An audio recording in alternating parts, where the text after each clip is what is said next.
What do you think of Dr. Mike's flexion rows as a fourth row on your pull day? He says it works the whole back, including the lower back.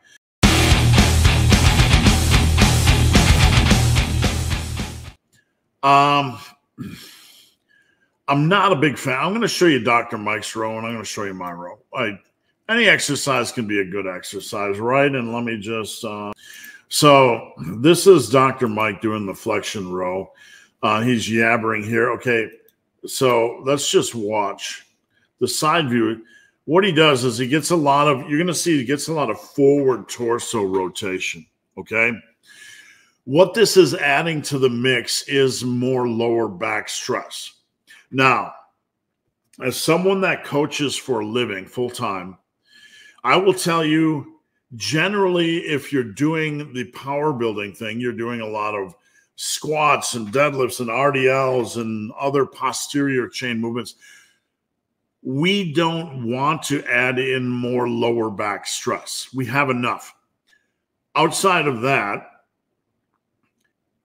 we do not want to take the seated cable row, which is a great exercise for the upper back, and then add in the initial rotation of and stress of the lower back before we target the upper back. Adds no value to our upper back training. None. I don't like this movement per se. I mean, you guys understand that there's no bad movements. There can be context and a place for everything. I don't think we need to change this movement and add in lower back focus. I just don't. I just don't think that's necessary. Again, if you're in bodybuilder mode and you're not doing a lot of posterior work and you want to add in something that focuses on the lower back, I'm all for that. I just don't think this is the place. Okay?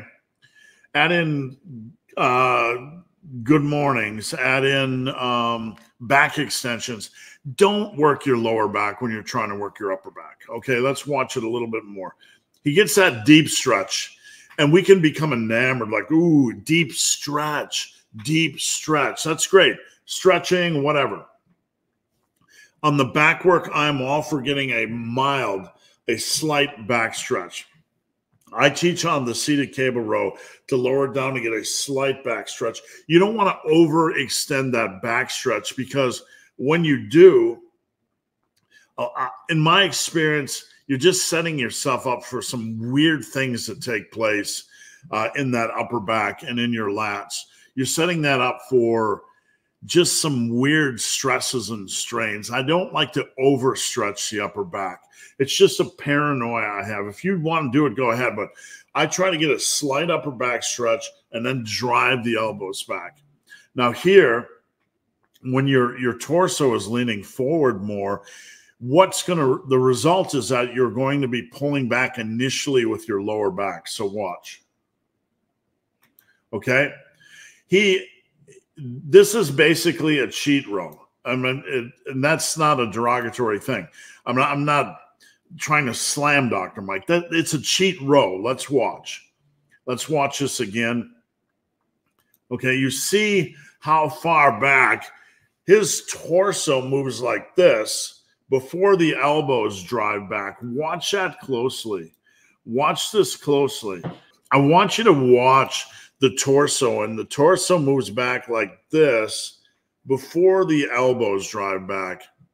So basically, you're generating a lot of momentum and you're hitting your lower back long before you ever hit that upper back. So just hang with this for a second. When we are done, I'm going to show you a video of me doing my seated cable rows. And one thing I want to interject here is that you can get pretty darn strong on the seated cable row doing them strictly, where it's complete upper back focus. I've gotten the complete stack, and that's a pretty big accomplishment. I'm not trying to pat myself on the back, but what I learned, unlike the lat pull down where it's almost impossible to get the complete stack, on the seated cable row, I was able to get the complete stack using strict form, a complete focus on my upper back. So for that reason, just know that there's a lot of strength potential on the slip. Just hang with the slow speed here a second because I want you guys to be able to see just how far back the torso rotates before you get any elbow drive. Because what I teach, okay, we'll stop it there. What I teach is drive the elbow and the shoulder back at the same time, okay? Then you can feel your lats and your upper back working. Drive the elbow and the torso back at the same, or elbow and shoulder back at the same time. And you can feel, I can, right in this position where I'm pushing my elbows back, I can feel my back and lats, just an intense contraction. Watch how much of his torso moves back before the elbows actually move back. Torso, torso, torso, torso, right there, the elbows. This is a position a little bit before this where he's just trying to drive the elbows back. And the elbows, yes, he gets a good feel and a good contraction. He's not an idiot, but I just don't think you're just turning this into more of a lower back exercise with an afterthought being the upper back. All right. So now I'm going to show you guys mine. Let me just pull up mine, and I hope this is of some help for you guys. Again, there are no bad exercises, but we want to analyze things so you guys can make the best decision possible. All right. So this is an old video of me getting set up on the old seated row. Okay. Watch. I allow my torso to move a little bit forward to facilitate an upper back stretch. And then to initiate, it's okay for the torso to move back as a response to driving the elbows and shoulders back. So let's watch. It's not in slow-mo. So, okay, that's the front position.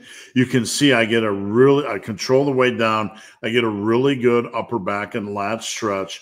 And then I lead with the elbows and shoulders, and my torso moves back as a result of that rearward drive.